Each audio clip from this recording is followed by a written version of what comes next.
We like to use our leftover bacon grease for our cooking because it adds some extra flavor to our recipes.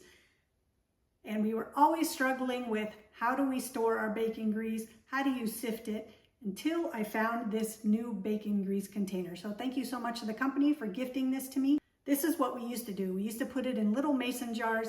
They're really messy, and it's really hard to strain when you're trying to use a little mason jar like this one. So this new bacon grease holder is a perfect option. I mean, it's so much bigger than a small mason jar. So this bacon grease holder almost looks like a camp mug. It's so cute.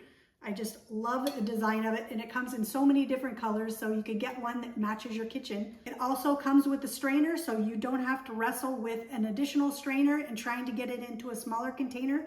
You can just put this strainer right on top of the mug, pour your bacon grease in there, and then it will sift out all of the extra sediment.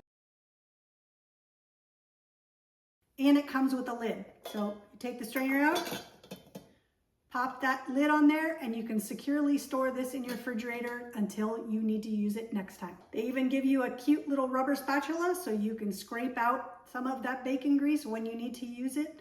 If you're like me and you struggled trying to find a solution to store your greases after you're done cooking, then I would definitely check out this container.